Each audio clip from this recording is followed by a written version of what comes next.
welcome to an apple a day with Dr. Amanda. I'm so glad you're here. So grab a chair, grab some tea, and sit on down for this week's weekly topic. Today is our Tune In Thursday. And so we are talking about navigating adoption. So I'm really thrilled to have my longtime friend. We met in Arizona, and now we both live in a different state, but we lived in Arizona. And so Johni is a wife, a mom, and an occupational therapist, as well as a foster mom. And so I'm glad, and really also I think in the adoption process. Is that correct, Johni? Yes. So I'm really glad to have you here, Johni. Thanks for joining us, even though I know you're traveling. So thanks for being here. And I'm just going to ask you some questions. We'll have conversation about adoption. So I know that you've had this experience recently. So what is a typical, again, adoption or foster process? What does that look like?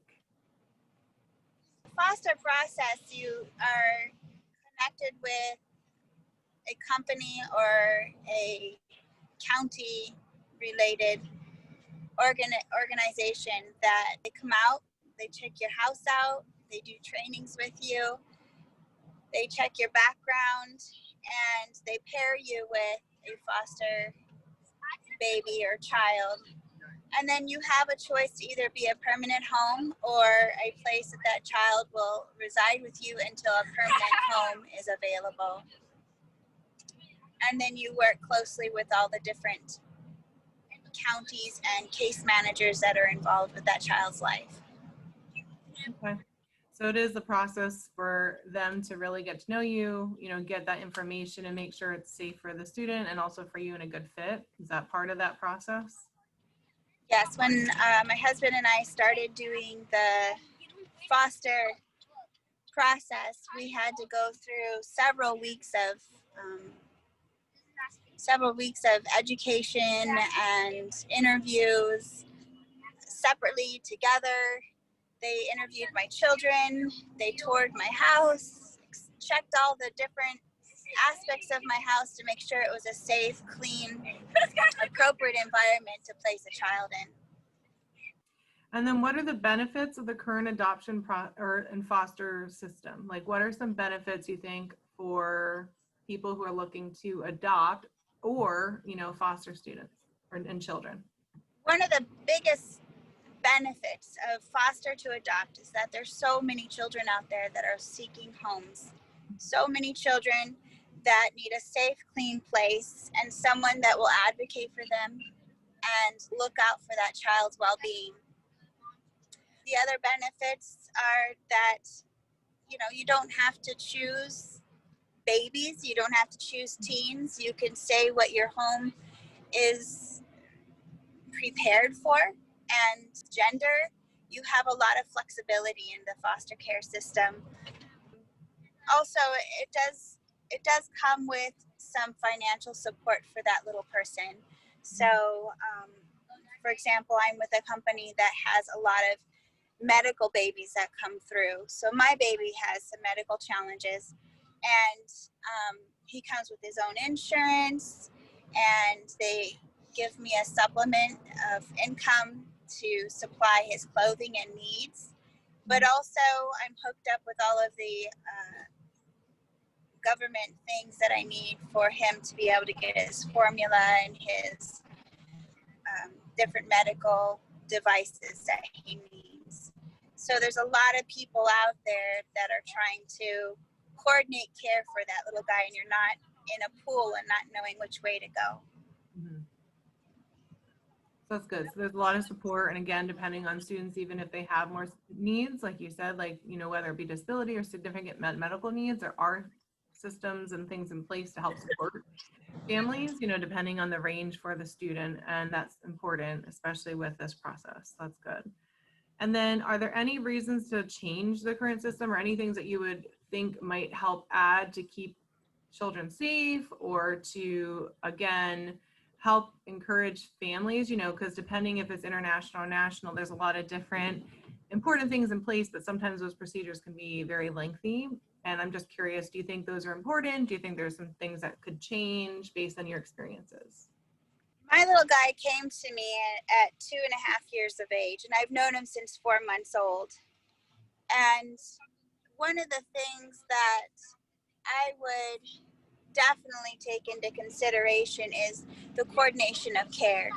This little guy has 2 different counties that are in charge of his adoption process, his foster care process.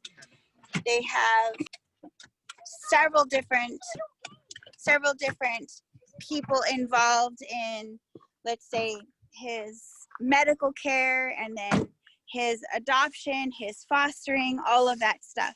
And so because there's so many hands in the pot, some pretty significant things were forgotten. For example, he came to me and he still did not have a social security number. Somebody forgot to apply because there were so many hands in the pot that he came home from the hospital with his previous foster mom without a social security number, and he wasn't able to proceed to my home until he had received that. The other thing is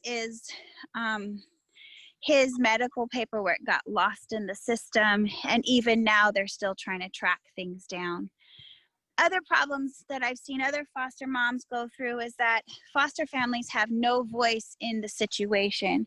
So, for example, if they observe the parents of that child during their visitations not appropriately taking care of that child, but the child wasn't completely in danger, but he was overheated, his diaper wasn't changed, or he didn't get as many bottles as he was supposed to, the foster parents have no right in the court hearings, no voice. So the things that the foster parents are observing of these children and the treatment of these children during their visitations, their hands are tied, their voice is silent. And I've seen other foster homes that, you know, they are forced to rip this baby off of them and force them to stay in a room with a parent that they don't know. And this baby is again going through traumatic events one after another because they are torn from their foster mommy to spend time with their natural mommy, and they don't understand this abandonment, and they don't understand this trauma, this traumatic moment of constantly being abandoned with these strangers. And the foster moms are hardened by this. And I was fortunate that my little guy, the parental rights were discontinued or canceled. And so I didn't have to deal with this. But a lot of foster mommies have to drive hours to allow their precious little being to go and be with strangers that they're not familiar with, and they can't stay and help that baby through that transition. And so there's a lot of things that I understand that Pennsylvania's biggest laws are to reunite whenever possible, but taking into consideration the child's psychological, emotional beings and the trauma that is in that situation of just trying to force the reconnection instead of creating a safer environment for that individual. So there's a lot of things that could change, that need to be changed, and you know, just a lot of the natural parents are jumping through the hoops, but to get back with their child. But once it's time to get back with their child, that training needs to happen, and that easing back into being with that parent needs to be improved. Thanks for sharing. So yeah, you mentioned a couple things, just again, the paperwork or like really that stuff with Social Security, right? And having that in place, and those could be barriers, and making sure those things are in place. And again, especially for these kiddos. And I know you also talked about just the different systems, you know, again, like looking at, because I think a big part of the foster care system and adoption is, right, always wanting to reunite the families. And again, depending on the situation, bring up a point of what is safest for the child, right? And so that can be really complicated depending on each situation, you know, and even like that timing. But you bring up good points about, Johni, the trauma psychological, stuff, and even just that abandonment, or helping them navigate, like, where am I, how's it, what's going on, and that attachment that kids need early in life. So those are important issues. And I think, you bring up some good points based on your experiences and other families as well. And then thinking about your overall adoption experience for you and your family, how did that go? Like, what was your overall experience with this process? Well, unfortunately, even though my little guy was supposed to be adopted this month, my experience has been a very long and arduous journey. I've been in his life since 4 months old, and we were talking about bringing him home and adopting him when he was about a year and a half. And so we started the 1 to 2 day visits, and then he was emergency removed from the home that he was in and just put into my home immediately for 3 to 4 days a week. And that fast forwarded our situation. In addition to that, I was shown grace in that all of the case managers saw that I was in his life since very little. I was his occupational therapist. And so they pushed the fast forward button. They were like, you know what, let's just move forward. Let's just get him adopted. He's 2.5. Pennsylvania really pushes for children to be in a permanent home. I think it's within 2 to 3 years of being placed in foster care. And so they were like, let's do this. But then COVID hit and his paperwork got lost. So the court systems were shut down and his paperwork was forgotten again.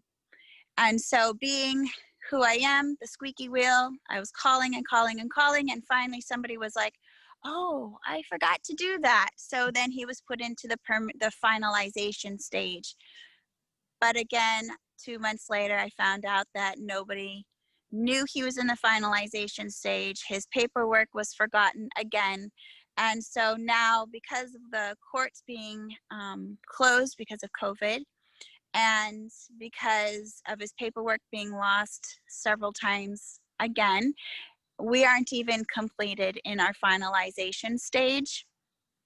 And in addition to the court systems closing down, the case manager from the private company that needs to complete his portfolio cannot even get his medical paperwork that's needed for that, because the paperwork is out of date, because there was supposed to be a court date in April, but because of it being closed, the paperwork is from February, so the medical system will not release his paperwork. So everything's kind of a paperwork train, and it just, one little thing cascades into another little thing. And so I'm hoping for a court date this month, but it's all based on what's done and not forgotten. And that's a common thing, is that parents will go to courts and there'll be a T that wasn't crossed, or an I that wasn't dotted, or a parent that didn't show up, and then they're postponed another month or another week, and so children are really caught up in these paperwork trains and court dates that are just constantly being postponed. So my little guy, he's still not quite 100% mine, but I'm hoping before Christmas.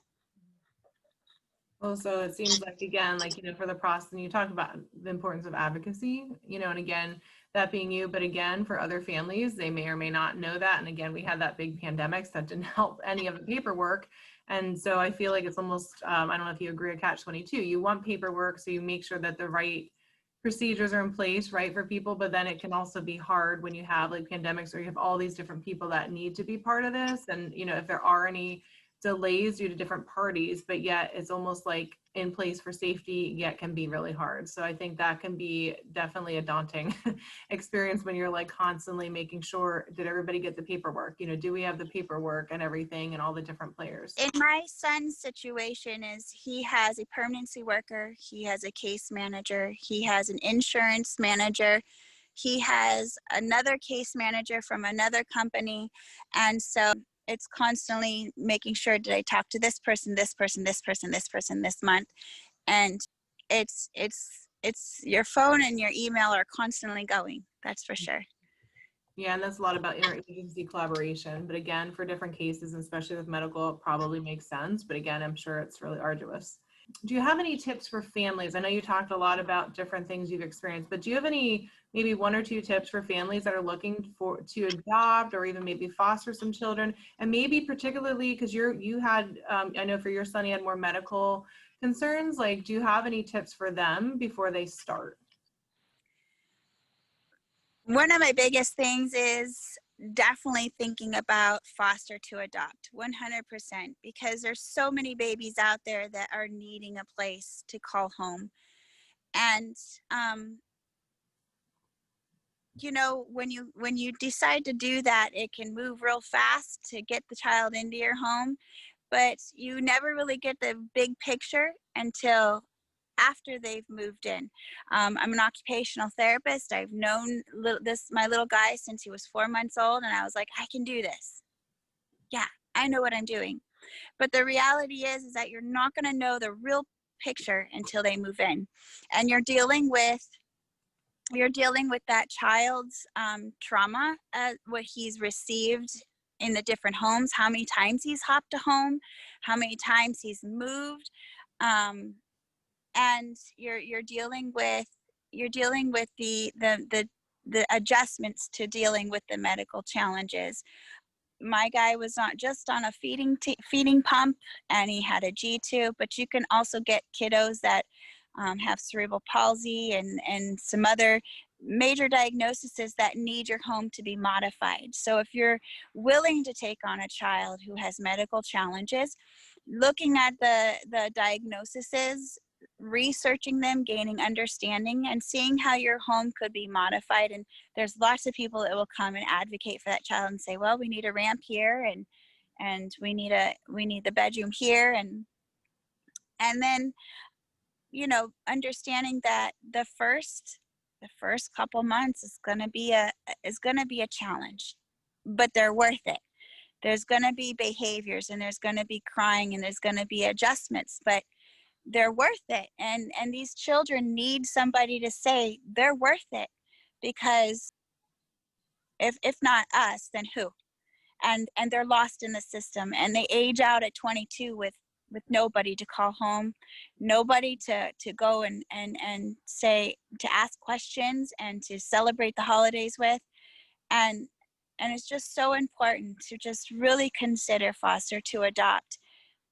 I have a boy home, and so I knew that what was coming my way had to be a boy, and had to be able to put up with the craziness of all 4 of my boys, and my little guy fits right in there. He toddles behind them and takes on the dogs and everything. And so the challenges are worth it, and really just do a lot of reading. Make your case managers your best friends. Text them, email them, call them. What also things I did is that, because my little guy has a lot of emails that come in, he has his own email address where I can have all of his stuff funneled into one email. I know where everything is. And then at the end of every month, I take pictures of all of his medical appointments, and I can email them to everybody in a group email. And also, you know, I also have special files on my phone that have all of his special phone numbers just for him. So all I have to do is pull up his name, and all of his phone numbers are there. So, and emails attached to everybody important. It makes life a lot easier when you have the technology in order to help you stay organized and get all your boxes done every month. That's good. And I like how you talked a lot about, you know, thinking, when people are thinking like, if not us, then who, right? So if you do have a heart out there in the audience to adopt or foster adopt, and I like how you suggested maybe doing that foster adopt process, just because, you know, getting to know the child, you know, again, there's going to be differences in environment as you get to know the child and as your dynamics change. And then you also knowing, making sure that you keep in contact with the different case managers, also being in contact and having things set up to make it as streamlined as possible, having that own email and really doing some of that. So those are helpful tips for the audience and people out there. And then just kind of going into, I know this might be going to what you learned, and also what did you learn from the process? And also before that learning, how did you know it was time to adopt? Like, how did you first know how when it was time to adopt? And then how has the process helped you learn a lot? Before I even married my husband, I got married later on in life. I was 33 and already well established. But before I even got married, we had premarital counseling, and that was one of the major subjects that came up, that I want to adopt a child. A couple years later, we considered adopting a little girl.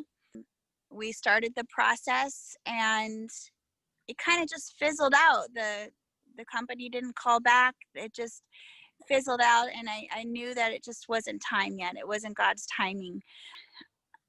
By that time, my little guy was already in my life, and he was they were still exploring, family members. They found his family. They were exploring, whether mom wanted him back, whether other family members wanted him. And my heart was there. My heart was talking to my husband. We were talking about it, and my husband wasn't quite, jumping on the bandwagon. And I did a lot of praying, a lot of devotion, a lot of thinking about it, a lot of crying early in the morning. And when the aunt abandoned him and just fell off the face of the earth, the courts decided to terminate all next of kin. He's done. And at that moment, I came home to my husband and said, he's going to be ours. And I just knew in my heart that he was going to be ours. And the next thing that happened, and I believe in signs. I believe that, there's everything happens for a purpose and for a reason. And the fast forward button happened when he was emergency removed from his foster home. He didn't need to be removed. It was just a grumpy doctor having a bad day, but it was a way that God pushed fast forward on my little guy's foster to adopt placement with us. And it gave an opportunity for my husband and for me to jump in with 2 feet. And my husband jumped in, I jumped in, and he instantly became ours. So to answer your question, how do you know? I listened to that little voice in my heart that said, this is yours. He's yours. And come to find out, his first name and his second middle name both mean gift. And he's absolutely a gift. And he has just evolved into this wonderful little guy that fits perfectly in my multicultural, multicolored home. I mean, he's just wonderful. And I knew that he was going to be mine. I was hoping that the little girl would be mine, but it didn't have peace in my heart about it. But with this little boy, I just had a peace in my heart knowing that he was going to be mine.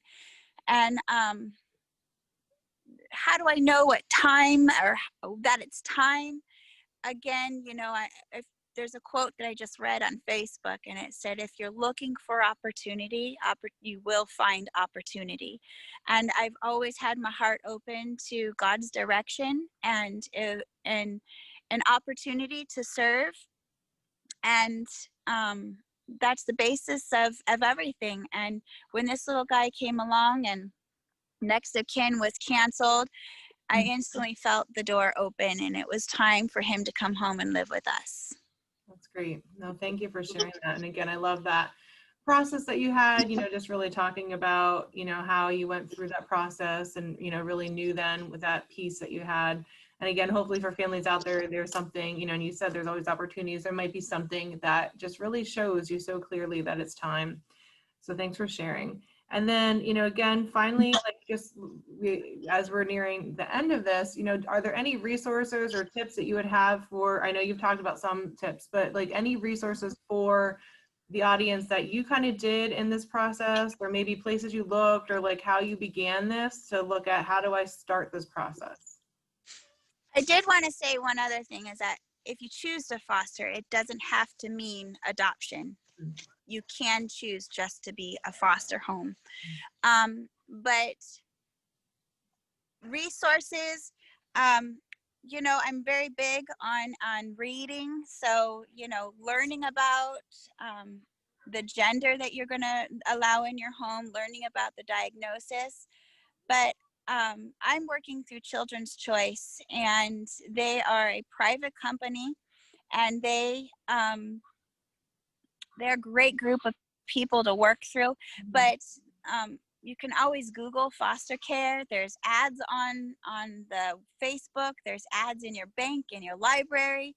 And you just start with making a step forward, really, and interviewing that company and seeing if it's the right fit for you, looking at their philosophy and looking at their doctrine and objectives to see if, they're the right company to work with. And the first company we sought out was through the county that we live in. So I Googled, the county, and the lady came out and started interviewing us. With my little guy, again, I was a therapist in the home, and that foster mom, she gave me the phone number to the company that he is contracted through. And I called them, and they came out and started the process and interviewed us. So it's just making that decision that you're going to do that and making your step forward and just having faith that you're moving in the right directions. And if you're not, the door will close, and it's okay. Try again some other time. That's good. So thank you for that. And again, looking at resources, and perhaps maybe just that might be one example I can list the Children's Choice on, just for description for the audience. And then finally, and I appreciate all your time. And again, Johni, that was good. Just going back to your point of like, you can foster and not adopt, and sometimes you can do that. And again, depending on your personality, or that might be challenging, because sometimes, like you'd have to go through those, right? Feelings of, oh my gosh, like this child's going into another place, and there's probably things with that. And again, some people do that and they're okay. You've gone through some of that work, but again, fostering to adopt, or sometimes it may not be the right time, or again, like depending on that right fit. So just be encouraged that there's different processes. And then what would be one final wisdom tip you have for the audience, or for mothers, or for people in this process, to encourage them, or to, on their journey? I have to say that the foster mommy that took care of Matthew, she had fostered over 23 babies in her life, and adopted 4 girls. And you just love unconditionally, and you take the hard times, and you know that you're helping that child get stronger and better. And don't be afraid to reach out and ask others for support, and take a mommy break when you need to, because mommy breaks are important. I took mine this morning and went for a run while my husband covered all the boys. But it's important that you reach out and you love with others, and you take a mommy break when you need to. I know I've come over and crashed at your house a couple times for a mommy break, and there's nothing wrong with doing that. So that's the biggest tip, is that, take care of your spiritual, emotional, and mental health, and don't be afraid to do that, because you're not wrong in doing that.